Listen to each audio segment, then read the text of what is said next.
मेरा आज नाम सुन के कॉमेडियन समझता रे, तब तब माधर चोद बारे।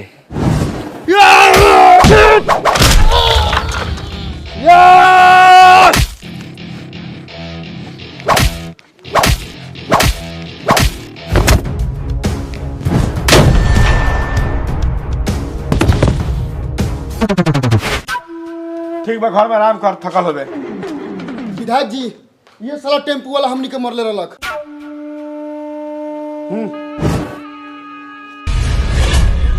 अरे टेम्पू वाला कितना भाड़ा भी? 1200 रुपया। 1200 भाड़ा मांगा तारे कि टेम्पू के कीमत? तोहरा से कीमत ना दिया, भरे दे दा। ज्यादा बोला था।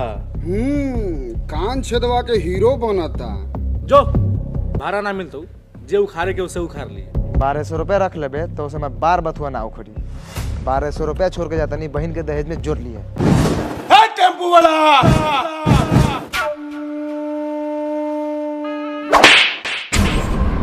का बोल रहे साला? फैन से बोल। ना सुना है का? भैया ई का होता? हम बतानी पैसा इली। पैसा तो लेबे करब, लेकिन थप्पड़ मारब जरूर। आउ थप्पड़ तोहरे गाल पे ना, तोहरे दिल पे मारब, जौना के आवाज दिमाग में गुजी।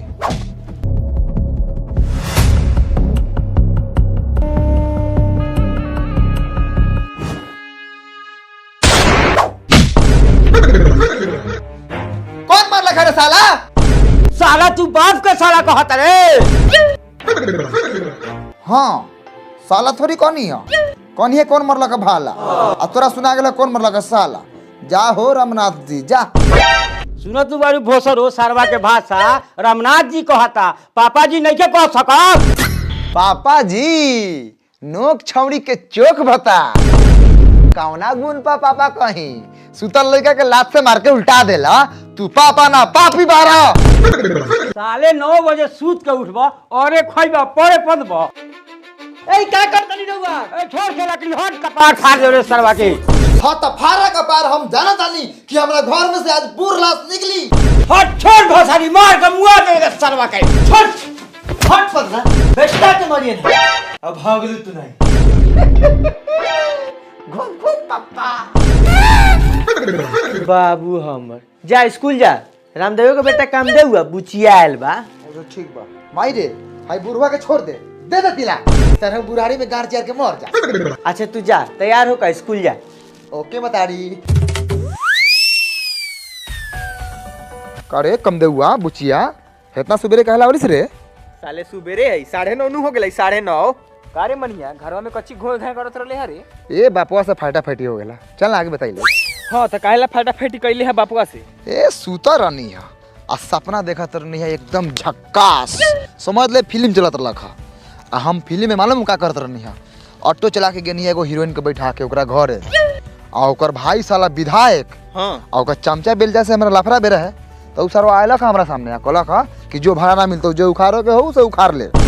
ओकरा बाद हमरा बरला का खीस आ हीरोइनिया के पकड़ के कर लेनी है किस। अच्छा हीरोइनिया कैसन लई है? बहुत सुंदर हीरोइन फेल। आ तू कथी के रोल करत रहले है? हीरो के। देखत न बारे पूछी सरवा कितना बड़का दोगला बा। अपने हीरो बन के हीरोइन के चुमा ले लखा। हमनी के बारे में सोचलक ह? साला कम से कम हमनी के खलासिए बना देते। रुक काम देओ, आज रात के सूते दे। सुतला के बाद सपना में हीरो बनाम त तोहनी के जोकर बना देबो। चुप साला हीरो बनिहन। जोकर लेखा तो खुद लागली। हाय देख हम लागिल हीरो लेखा उज्जर बानी। हाँ तो तू क्रीम पाउडर लगावलिस, ऐसे साला का मतारियो गोर है। चुप चला पहले स्कूल बा, लेट भेलु मस्तरवा तीनों का गांड फाड़ी। तो बच्चों आज कौन सा दिन है? क्या आप लोग इतिहास पढ़ोगे? जी सर। मन लगा के पढ़ोगे ना? यस सर।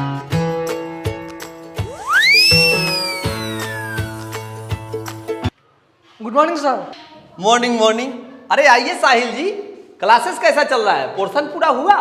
हाँ लगभग पूरा हो गया है। आपका पोर्शन पूरा हुआ? मेरा तो पूरा हो गया है।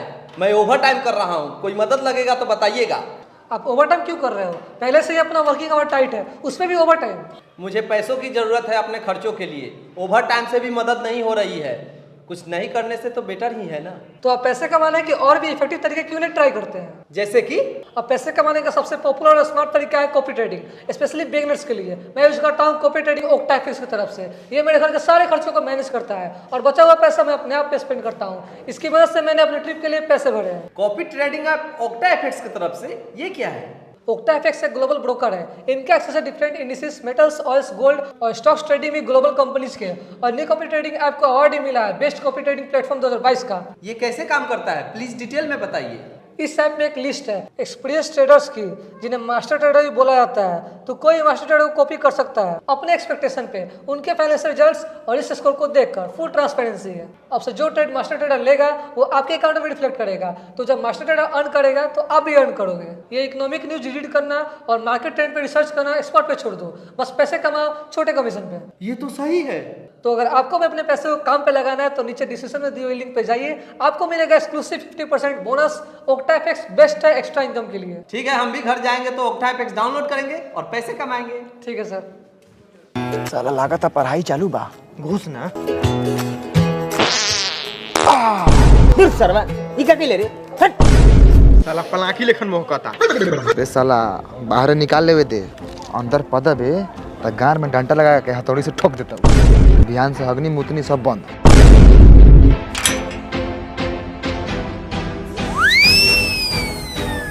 वास्को डी गामा भारत कब आया था? ये वास्को चा भारत कब आया है? साले वास्को चाहे कि वास्को डिब्बा वाला? चुप साला सा, वास्को डिब्बा वाला की वास्को डी गामा? हाँ साला तेज बा, जानकारी रख ले बा। सरवा कैलकुलेटर बन जाए। साला कैलकुलेटर बनम की कलेक्टर रे। पटर पटर साला हाथ के चलावले रे। सोरजी हट साला फरियावे दे। सोरजी नु रे। Good morning sir. Good morning. कारे सरवा सा तो निके बाप के जिम्मेदारी बाई हुआ कि 10:30 में स्कूल आवता रे सा? सर जी आज नु पापा से फटाफटी हो गया इसलिए लेट हो गया है, बिहान से नहीं होगा। चल ठीक बा, हई प्रश्न के दे उत्तर तब रख बेंच पर चूतर। बताओ वास्को डी गामा भारत कब आया था? वास्को डिब्बा वाला। वास्को डी गामा साला कहता नहीं वास्को डी गामा त डिब्बा वाला कइले बारन। रोक सरवा, एगो कर्जा चढ़ गलू हमरा पर, ब्याज सहित वापस करबाऊ। सर वास्को डी गामा भारत कब आया था? अभी नहीं ख्याल। सर अभी याद नहीं आ रहा है, लेकिन बाप के कसम खा के कह रहे हैं को आया था। सर ई बाप कसम झूठा नहीं खाता है सर, आया था। काची पहले बारे सर रुकिए, हमको याद है, हम बताते हैं। वास्को डी गामा 20 मई 1498 को भारत आया था। रे साला हमरा याद न रखो, हम बोलनी है लब दिन बोल दे ले। तेज दिन बना था सरवा, तेज बना था। साला पढ़ी ले तब नहीं याद बा।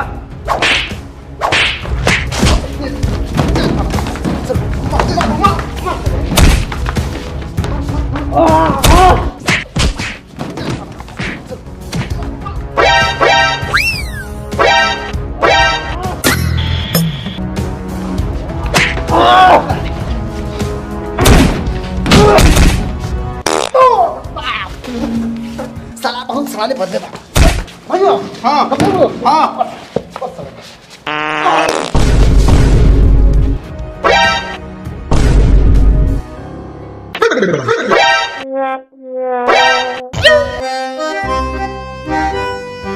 करे कम दे हुआ, पाद के साथ खाद निकाल देले। मनी भाई रे पानी तो छोड़ दे ले बा, लसलसाता। जो रे सरवा पादेला करी तो हक देले। सुअर का बच्चों अंदर आओ। सरवा गब्बर के झाट बनत हो साला भुट्टा। जाए दे सरवा अपने आदमी ठीक नहीं खे, बता दे लखा। सरा हूँ बिहान से स्कूल अकेले ही है, साला तेज की औलाद। ए बुच्ची तुम्हारा सही था उत्तर, जाओ बेंच पर रखो चुत्तर।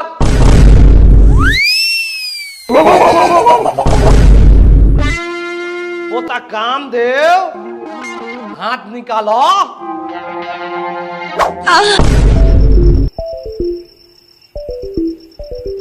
ओए माँ हाथ टाइट कर।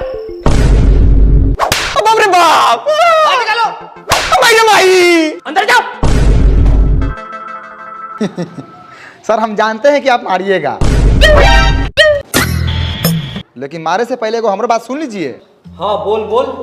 हमारे पापा का ना विधायक से जान पहचान है, आप प्लस पुलिस दरोगा से बातचीत होता है अच्छा खासा, आप नाइट लेकिन अरे बाप रे बाप, तो मालिक रउआ के मारी?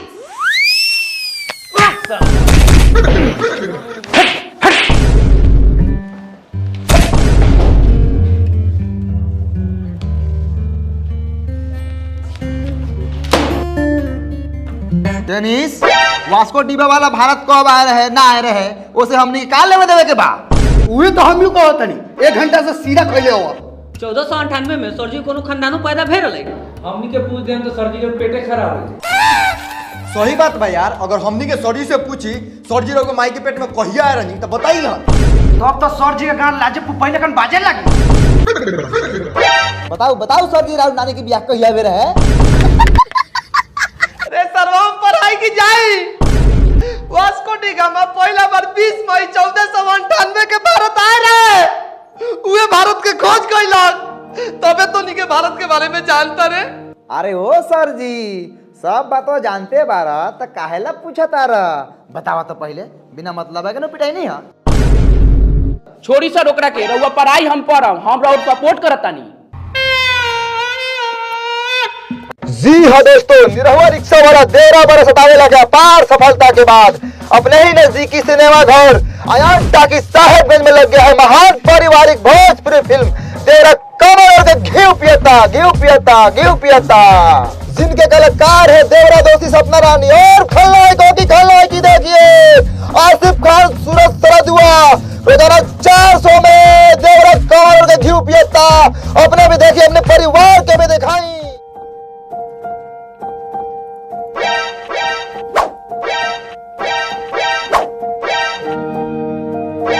बच्चों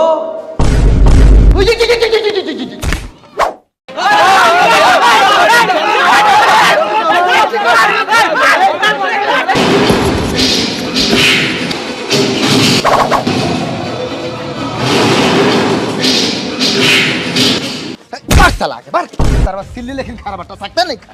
जल्दी से चुस चला के।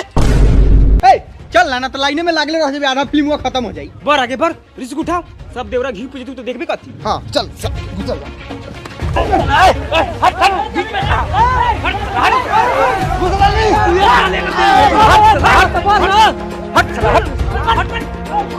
बस पहुंचे वाला पानी दे, पहुंचे वाला पानी। खिड़की पकड़ाई दे। ओ भाइयों दम जल्दी से दम फुलाता।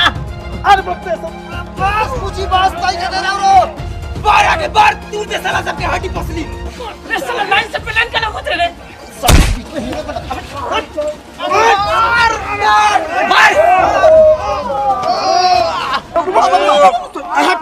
हट साला साला हट। ओ भाइयों हमारा 3 गुलाबा। ए साला टिकट लेकर नीचे से हाथ लगा।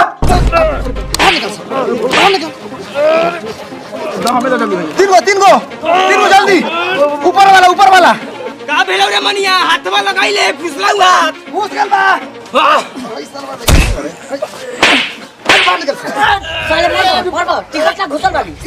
साला तोहर टिकट लागी निकल बा। भाइयों जल्दी आओ 3 गो, मतलब सारा देवरा घी पी जाई। जल्दी लाला आइले पैसा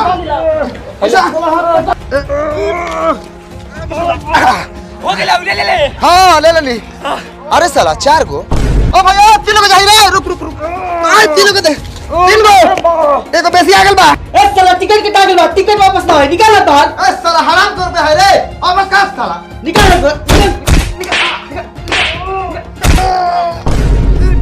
ए साला बाहर हाथ निकाले दे, हाथ फंसे टूट जाई। ए साला जब टिकट मिल गया तो तुम्हारा हाथ क्या घुसले ना निकालम, जब टिकट ना मिली। ओ साला बाहर निकाले दे। बाबा बताओ ओ टिकट बता ना हो रे, ये तो साला सब ऊपर लेकर फंसा ले लियो, जो तो बाहर से छुरा के आता।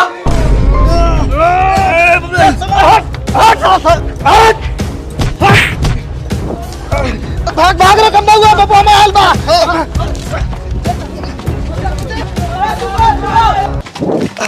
बाप रे बाप लगा साला हाथ टूट गेल। टूट गेल त का हो गेल, प्लास्टर होई, टिकट तो मिलू गेल। तई का आ गया साला कहां ना गेले टिकट कटावे। ए ठीक तो हूं ना, कहां टूटल? सब साला 4 गो टिकट देले बस साला एगो का होई। का होई? चल खींच कोनो के एकरा के उमे से दे देवल जा। चल खींच खींच खींच खींच एकरा खींची एकरा खींच, एकरा ए साला उतर उतर आई टिकट ले 12 रुपए दे। हर साला पुरान टिकट ना लेम, नया टिकट लेम। अरे साला नया टिकट में देवरा के गान दिखा दे तो गारे की साला घिउए पिए दिखाता हूं। हम कह दी ना लेम त ना लेम। काहे ना लेबे रे? तोरा फिल्म में देखे सुन मतलब हो। साला तू लेबे कि ना रे साला तू फिल्म देख ले बोल। 10 रुपया दे बाऊ। लाओ 10 रुपए लाओ 10 रुपए लाओ। चल चल चल ए बढ़े बढ़े बढ़े ना तो बाद में देवरा के जूजी पिए देखी। हां बहुत साले फटाफट बोलो तो चुप रहो ना तो मार ला के मुंह में आगा दे। चुप रहे साला पिटा करा भीख मांगा के औलाद। कच्ची बोले साला फिर से बोलता ना सुना लगा साला हम सबको बोले हैं तेरे घर में कहा मर्दा लगा तो साला। ए कहां भेजो। ये चला चला पीछे चला।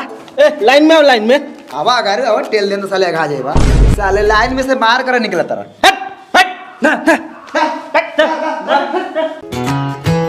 साले चल जा ना तो मार लात के उल्टा दे।